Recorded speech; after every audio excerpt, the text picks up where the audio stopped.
Hello there, ladies and gentlemen, boys and girls, and this isn't the Late Logo server.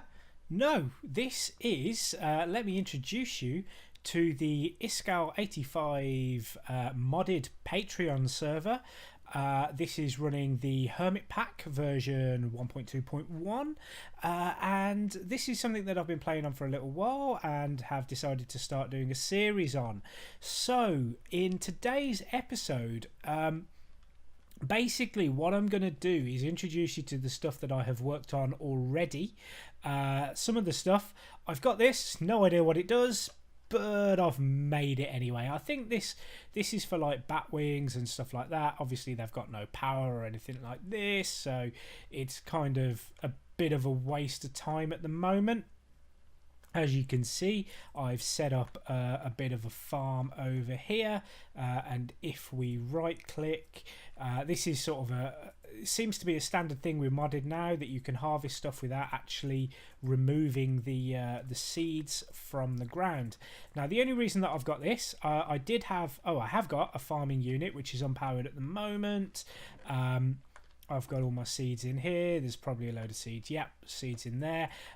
Now I did have this for automatic bread making, which I'll show you in a moment. The only problem with that is that it just went insane, and it was using a Torturino, which basically increases the tick speed of the game for a set area.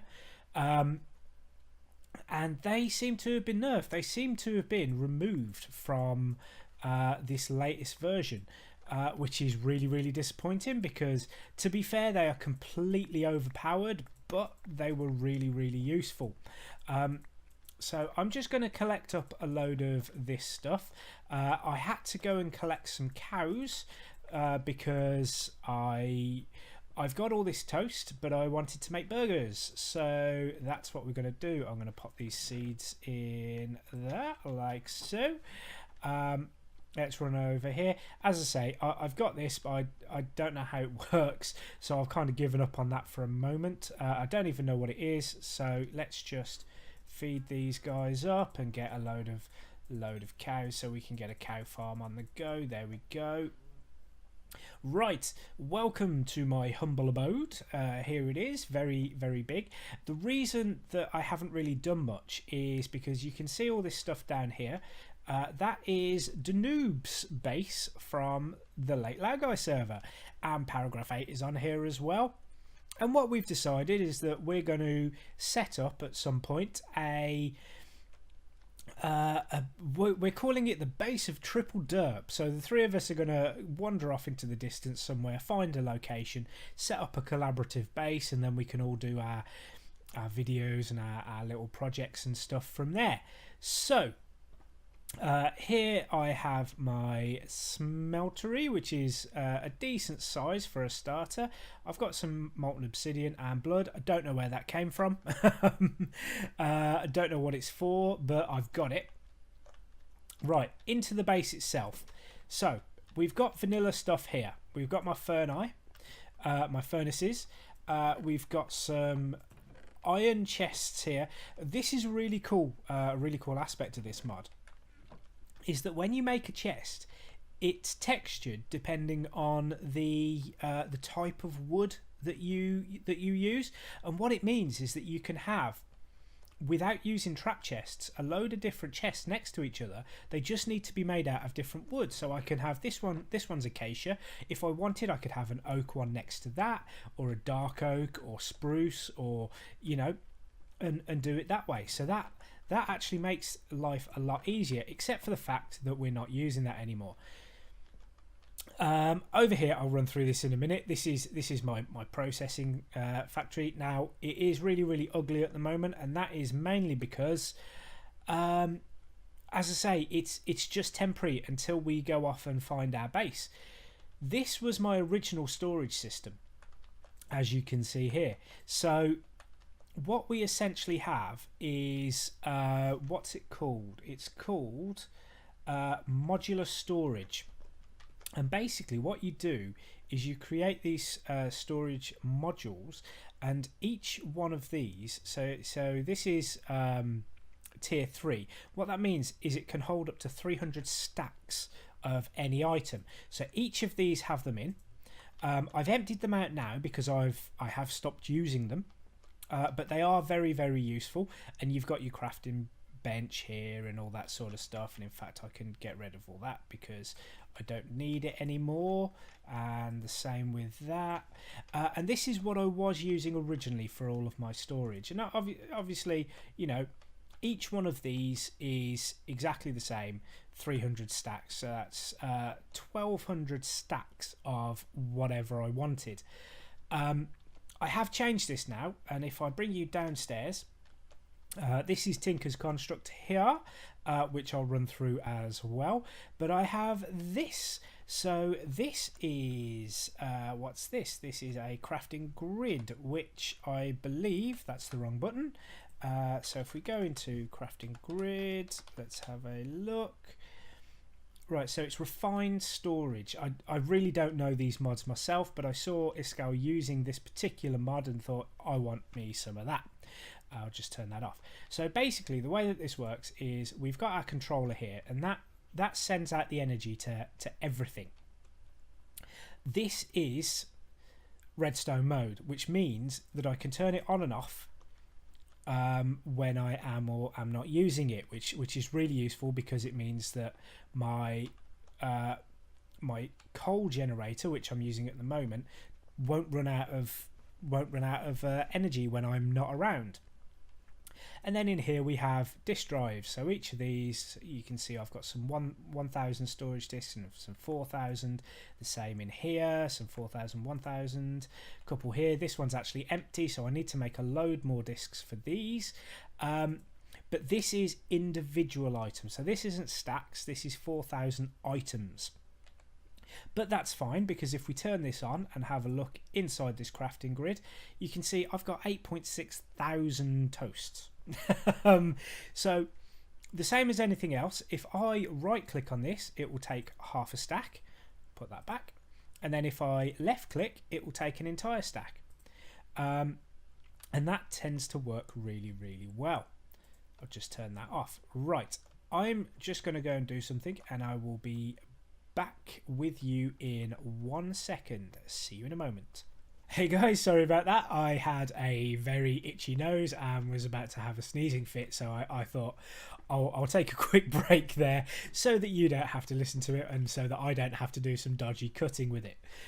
Now, if we turn this back on, as you can see, everything is powered. We have access to all of this here, and the great thing about this is that we can just go into let's say that, we can say that, and then if I want, I can take the crafting table out and it's done. You've probably seen this on Iskal's, but I'll go into detail a bit more with it. This here is the solderer, so what we can do with this is actually make specific parts. So if we want, for example, let's see if we've got some silicon in here. Oh, whoops. Yeah, so we've got printed silicon here and regular silicon here. So if I just pop one silicon there, I can stick it into the solderer, and what it will do is it will produce some printed silicon. Now, that in itself isn't much use, but what we can then do is use it to produce, if we do some storage disks and bits like that. So these are the disks that are in the storage system. So let's have a look at the 1K storage disk here. These are all fairly easy bits to get here. This bit, the 1K storage part, now as you can see, that's nice and easy. If we look at a 4K storage part, we need 3 of these, and we need some basic processors, and that's what we use the solderer for. So we've got printed basic processor. Now that essentially is just iron. Printed silicon, that is silicon, which is cooked quartz, and redstone. And what that will do is it will produce basic processors. Now I think I've got a few already. Yeah, so I've got 5 basic processors here already. So technically I could make probably another 4K storage part. I'm not going to do that just yet. But so essentially what this is a completely OP storage system, and this is for making the bits and pieces. There are loads of other bits that come with it, and I'm not sure how it all works, to be honest, but that's something that I'm learning as I go. Tinker's Construct, and that is for producing amazing swords. So this was actually given to me by Danoobs. I made this ironstone paper hammer. To be honest, it's all I need for the moment. I will be producing a new one. I even made the stone pickaxe, and I'll show you how that works later. Now, onto this monstrosity of a machine. So down here we've got a capacitor bank. And the reason for that is that with those systems here, I actually have also produced what's called a tablet. And what a tablet allows you to do is to take one of these storage modules and carry it around with you. So whereas you have these bags here, sacks of storage, and and as you can see, we've got a nice large amount of storage space here. But this tablet allows you to take this with you, so I can carry 300 stacks again with me. So I've got one of those. I don't think I've got it on me. I think it's in the storage system, but it needs to be charged by the capacitor bank, and there's some other bits and pieces that I have that also need to go in there. This charges them up and all good. Then here's the crazy bit. So when I come back from a mining trip, I stick all of my ores into here, and it feeds into, what's this called, the sag mill. And what this essentially does is it's an item doubler. So it will grind down all of the ores into dust. But what it will do is it will give you minimum 2 dust per ore. That then feeds into this chest here, which feeds into the alloy smelter. Now, the alloy smelter will smelt 1 dust and make 1 ingot, which means that from 1 ore you get 2 dust, you get 2 ingots. What I also have here, because some of the ores won't be processed in a sag mill, so I also have a crusher, and that's for those bits and pieces. Now you'll notice all these crazy bits going around here. The idea behind that is that if I stick wheat in here, what you'll see is it all goes into here, gets turned into dust, it is going into that chest and then into here, and it produces bread. Now this is my overall output chest, but this filter here will not allow bread through. So what actually happens is the bread will travel up, down, back in there, and then once this is finished it will come out as toast, and then we'll get toast in here. I don't know why I did that, because as you saw I've already got like 8,500 toasts, but it's never a bad idea to have too much food, and that's basically how this works. And then what I've also got here is this filter only allows flint through. The flint goes into here, feeds into here, and then what this basically does is it gives you better chance of other ores and other bits and pieces, speeds the process up. I've also got octadic capacitors, which basically it means that the machine runs quicker and it runs more efficiently. So if you look at here, you can see that it's generating 80 RF per tick, and the burn rate is 133%. If I remove this, it goes down to 20 and 100%. So it makes it a lot more efficient, and that's exactly the same for the sag mill and exactly the same for the smelter. Yeah, so what else have I done? Yeah, I've basically been going around like crazy, just gathering up a load of resources for our future base. So in fact, how have I sorted this out? So it's by volume, but as you can see, I mean, I've got loads and loads and loads of stuff here. Some of it is completely useless, some of it is going to be very, very useful. I've got, stacks of blocks and stuff. I've actually got another disk drive there that could come in quite handy. at some point.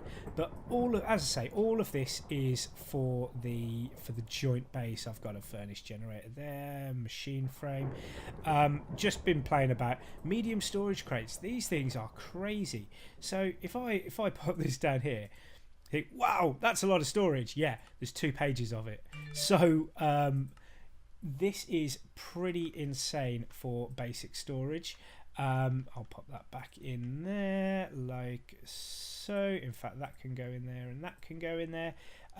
Yeah, so as I say, this episode is literally just a brief introduction. Now, Danoobs is actually away. He's visiting his homeland at the moment for the next couple of weeks. So Paragraph and I are just sort of messing about on here and doing our thing, waiting for him to get back, and then we're all going to go out on a really cool sort of expedition and see what we can find. Yeah, and the other reason that I'm doing this now, I was going to do this later, but one thing I mentioned was that over the next couple of days, I'm sort of I'm testing out living like a full-time YouTuber, in that I've booked a few days off work and I'm literally going to be sat recording, planning, editing pretty much for a couple of days solid, without having to worry about my job and all that sort of stuff. So I went to jump on the Late Lago server, and the server's down, so I thought, sorry, I'll do this now, why not? So yeah, so here's the brief introduction. I hope you enjoyed it. It might be a while before the next episode comes out. It depends what I can find to do. There's a few things that I want to do before we get going. But yeah, I hope you enjoyed it. Hope it gives you a bit of a taster for what we're going to be doing in this series. I will do some sort of standalone videos as well, I think, just to explain what these things do in a little bit more detail. As I understand it, I'm a complete noob to modded, you see, so I kind of went, yeah, that looks pretty cool, I'll have a go at that. Oh, that's what it does. Okay, cool. So yeah, I will try to explain to the best of my ability what each of these mods actually, or not the mods themselves, because that's far too complicated for my tiny little brain. But I will, these systems here, and Tinkers as well. In fact, I think Tinkers will be the first one, because it is a very, very early game sort of thing that you want to have. So yeah, so I'm going to do some sort of standalone stuff. It'll be in like a creative world where I explain what you do with all the various different parts and all that sort of thing, so that we can run that alongside this series, so that when I'm talking about stuff, I don't have to go into too much detail within the episode, and we can get on with what we're doing. But then I can also, for anybody that doesn't do modded or doesn't understand modded like myself, we can sort of have a quick discussion about what I think these mods are for and what they do, and there's a bit of background to it. So again, hope you enjoyed it. It's a bit of a teaser, a bit of a short one, I know, but yeah, so I'll see you very soon in the next episode. Keep abreast of my other series. There may well be another one in the offing as well. I'm not 100% sure yet. If you did like this video, don't forget to give it a thumbs up, leave a comment. If you really enjoyed it, I'd really appreciate it. Subscribe, it really does help the channel out. And yeah, I'll see you very, very soon. Thanks a lot for watching, guys. Bye bye.